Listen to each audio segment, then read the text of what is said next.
CPU की मनमानी के खिलाफ मोर्चा खोलने वाले देवभूमि उद्योग व्यापार मंडल और देवभूमि ट्रक मोटर ऑनर्स यूनियन अब आईएसबीटी निर्माण, वाहन फिटनेस सेंटर खोलने और रेड लाइट सिस्टम के लिए सड़क चौड़ी करने जैसी मुद्दों को लेकर लामबंद हो गई है। ट्रांसपोर्टर नेता राजकुमार सिंह नेगी की अध्यक्षता में संपन्न हुई बैठक में कुमाऊं मंडल के प्रवक्ता हरजीत सिंह चड्ढा ने कहा कि आईएसबीटी का निर्माण सरकार शीघ्र से शीघ्र कराए। आईएसबीटी काफी लंबे समय से लंबित चल रहा है। हल्द्वानी महानगर में ट्रैफिक जाम एक गंभीर समस्या है। शासन प्रशासन द्वारा जगह जगह रेड लाइट लगा दी गई है, जबकि सड़कें चौड़ी नहीं की गई हैं। पिछले 8 सालों से आईएसबीटी प्रस्तावित है और उसको लेकर तमाम राजनीतिक दल उसमें राजनीति कर रहे हैं। वहीं पंडित दयाकिशन शर्मा ने हल्द्वानी में यातायात नगर में वाहन फिटनेस केंद्र खोलने की मांग की। दयाकिशन शर्मा ने कहा कि हल्द्वानी यातायात नगर रामपुर रोड और बरेली रोड का सेंटर पड़ता है और अगले माह से गौला नदी और प्राइवेट पट्टों में खनन आरंभ होने वाला है। खनन बंद होने के कारण अधिकांश वाहन स्वामियों ने अपने वाहन सरेंडर करा रखे थे, जो कि अगले माह खनन वाहनों का संचालन प्रारंभ होगा और वाहनों को फिटनेस कराने के लिए आरटीओ ऑफिस से जाना पड़ता है। अगर यातायात नगर में अस्थायी फिटनेस केंद्र खोला जाएगा तो शहर को भी जाम की समस्या से नहीं जूझना पड़ेगा। यातायात नगर में खाली पड़े भूखंड में आराम से फिटनेस हो सकती है। ट्रांसपोर्ट व्यवसाय और वाहन स्वामियों द्वारा बढ़ते डीजल पेट्रोल में भी गुस्सा जताया गया। इन लोगों ने चेतावनी दी कि उनकी मांगों पर ध्यान नहीं दिया जाता तो आंदोलन होगा। तो आइए सुनते हैं क्या कह रहे हैं ट्रांसपोर्टर नेता राजकुमार सिंह नेगी व दलजीत सिंह चड्ढा। जी सर, तो आज आपने मीटिंग की थी, इसका सर मेन उद्देश्य क्या था इस मीटिंग का आज? हमारा मेन उद्देश्य क्या है कि यहाँ पे एक ट्रांसपोर्ट नगर के अंदर एक फिटनेस सेंटर खोला जाए और जो टैक्स माफ़ी कैब और बसों का हुआ है वो हमारे ट्रक्स के लिए भी मान्य हो जाए। 6 महीने के लिए जो कराया उन्होंने गवर्नमेंट ने, वो हमारे लिए भी लागू हो। आज की ये मीटिंग में ये था। अच्छा, और सर टैक्स कितना आप पे पड़ता है इस चीज़ का, जो आप बोल रहे हैं कि ये टैक्स को कम करने की, तो कितना टैक्स पड़ता है? ये गाड़ियों के हिसाब से मैडम, किसी में 5,000, किसी में 6,000, किसी में 9,000, किसी में सब गाड़ियों के डिपेंड है कि कौन सी कैटेगरी की गाड़ी है। अच्छा। गाड़ी हमारे पास 4 पहिए से लेकर 22 पहिए तक की भी गाड़ी होती है। अच्छा। तो हर गाड़ियों का टैक्स जो होता है वो लोड के हिसाब से होता है। तो वो 6 महीने का जो गवर्नमेंट टैक्स माफ़ कर रही थी, तो हमारे लिए भी, ट्रकों के लिए भी होना चाहिए। और दूसरा, कोरोना काल में जो हमारे ट्रक कंडक्टर ड्राइवरों ने जो मेहनत करी है, वो उनको भी बेनिफिट होना चाहिए। कोरोना वॉलंटियर का जो फ़ायदा और लोगों को मिल रहा है, वो हमारे ड्राइवर और कंडक्टर को भी मिलना चाहिए। तो अभी सर इसके लिए आपने किसी के सामने मांग रखी है कि आपको ये मुआवजा मिलना चाहिए जो फ़ायदा होना? नहीं, हमने मुख्यमंत्री को भी ज्ञापन दिया था अभी, और कल आरटीओ जी को भी दे रहे हैं ज्ञापन कि टैक्स और ये आरटीओ का जो सेंटर खोला जाए। तो अभी तो इनको दिया है, फिर वो आगे रणनीति बनाएंगे। मुख्यमंत्री जी से भी जाएंगे मिलने, हमारा है कि मुख्यमंत्री से ही मिलना है। तो अभी सर मीटिंग में आप कितने लोग थे और क्या क्या कितने लगभग लोग थे यहाँ पे? हम यहाँ 20-25 लोग थे, जो यहाँ के संयुक्त मोर्चा हमने एक बनाया है ट्रक ऑनर्स एसोसिएशन का, उसमें 25-30 लोग। कौन लोग थे सर? तो उसमें यहाँ के हमारे देवभूमि उद्योग व्यापार मंडल के पदाधिकारी थे, उनके पदाधिकारी थे, जो सदस्यगण बनाए हमने उनके वो हैं।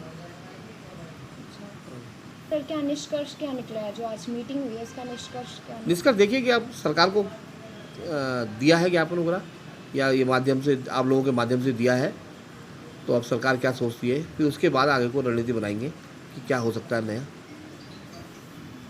सर फिटनेस सेंटर के लिए आपको यहाँ अभी कहाँ जाना पड़ता है? हमें अभी आरटीओ ऑफिस जाना पड़ता है। आरटीओ ऑफिस जाने के लिए कम से कम यहाँ से ट्रांसपोर्ट नगर से 15 से 17 किलोमीटर हमारी गाड़ी घूमती है, जैसे कि बाज़ार में नो एंट्री की वजह से। तो वहाँ जाके हमें क्या है कि पार्किंग शुल्क देना पड़ता है और बहुत लंबी लाइनें होती है। तो कभी कभी तो ये होता है कि दूसरे दिन भी नंबर आता है, हमें 2 बार 3 बार कम से कम जाना पड़ जाता है कभी कभी।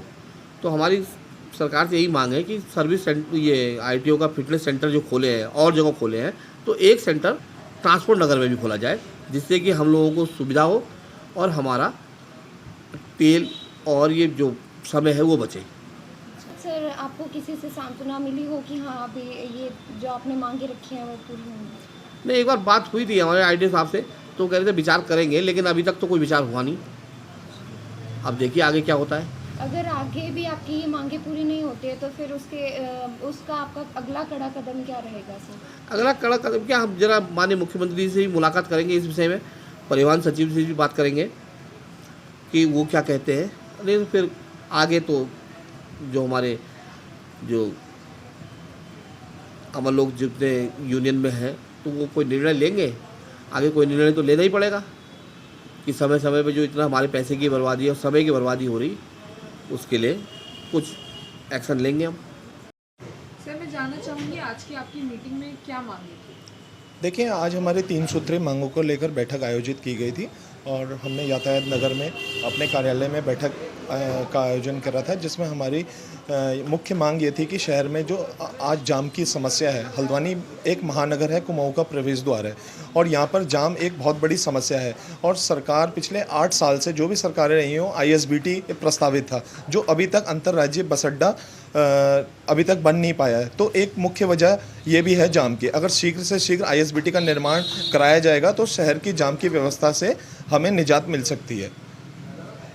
फिटनेस स्टेशन को लेकर आपका क्या कहना है? आपकी एक मांग फिटनेस स्टेशन हाँ, को लेकर हमारी एक 3 सूत्रीय मांग में एक मुख्य मांग ये भी थी कि यातायात नगर में एक अस्थायी फिटनेस केंद्र, वाहनों का अस्थायी फिटनेस केंद्र खोला जाए। जैसा कि यातायात नगर बरेली रोड, रामपुर रोड का सेंटर पड़ता है और जब अधिकांश वाहन जो हैं वो खनन व्यवसाय से जुड़े हुए हैं और खनन एक मुख्य व्यवसाय है यहाँ के यातायात नगर के जितने भी ट्रांसपोर्टर हैं और जितने भी करीबन 7,000 वाहन स्वामी खनन का कार्य करते हैं।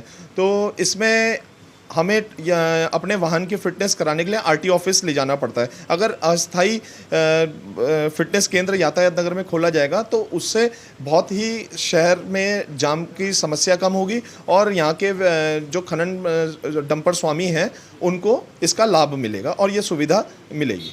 सर दिन ब दिन जो सरकार डीजल और पेट्रोल के दाम बढ़ाए जा रही है, इस पर आपका क्या कहना है? देखिए, डीजल पेट्रोल के दाम अनियंत्रित हो चुके हैं। हमारी बैठक में हमने इसको भी गर्मजोशी से ये मुद्दा उठाया और सरकार को हम शीघ्र ही हमारा शिष्टमंडल माननीय पेट्रोलियम मंत्री हरदीप सिंह पुरी जी को एक ज्ञापन देंगे। हम सिटी मजिस्ट्रेट जी के माध्यम से ये ज्ञापन भारत सरकार को भेजेंगे और इसमें जैसे कि ट्रांसपोर्टरों की अब आर्थिक कमर टूट चुकी है, दिन पर दिन पेट्रोल डीजल के दाम बढ़ रहे हैं।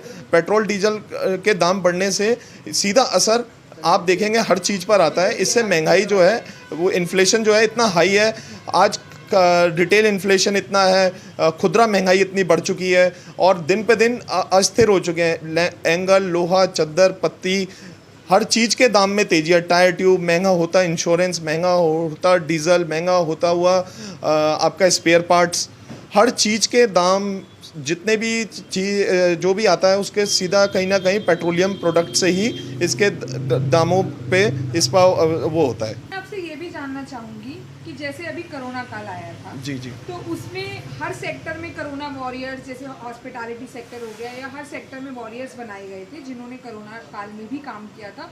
उनको सरकार की तरफ से इनाम के नाम पर कुछ राशि दी गई है। तो जैसा कि जो ट्रांसपोर्ट चलाते हैं ड्राइवर, वो लोग भी, क्या उनको भी सरकार की तरफ से कोई राशि या कुछ दिया गया? क्योंकि पूरे कोरोना काल में उन्होंने भी खाद्य पदार्थ इधर से उधर ले जाना, दवाएं ले जाना, उन्होंने भी सारा टाइम काम किया। तो क्या उनको कुछ राशि? बिल्कुल, इसमें सरकार को हमारे जितने भी चालक परिचालक हैं उनको कोरोना वॉरियर्स घोषित करना चाहिए। देखिए, पूरी जनता जो है, देश के अधिकांश लोग लॉकडाउन में अपने घरों पे, निवासों पे थे और उस समय अहम भूमिका जो निभा रहे थे वो हमारे सफाई कर्मी निभा रहे थे, पुलिसकर्मी निभा रहे थे और चिकित्सक निभा रहे थे, डॉक्टर स्टाफ ये निभा रहा था और उसके साथ साथ जो एम्बुलेंस चला रहे थे, जो चालक परिचालक थे, जो दवाइयाँ ले जा रहे थे, मेडिसिन, पेट्रोलियम प्रोडक्ट्स और जितने भी टैंकर चल रहे थे, खाद्यान्न की गाड़ियाँ चल रही थी, वो सारा रोल जो था, राशन जो जा रहा था, वो सारा रोल हमारे ड्राइवरों पर निर्भर था। आज देश के इस कोने से उस कोने से सब्जियों की गाड़ियाँ थी, फ्रूट्स की गाड़ियाँ थी और जितना भी हमारा खाद्यान्न आता है, जितने भी आटा, गेहूं, दाल, चावल जितना भी था, दवाइयाँ थी, मेडिसिन थी, ऑक्सीजन सिलेंडर थे,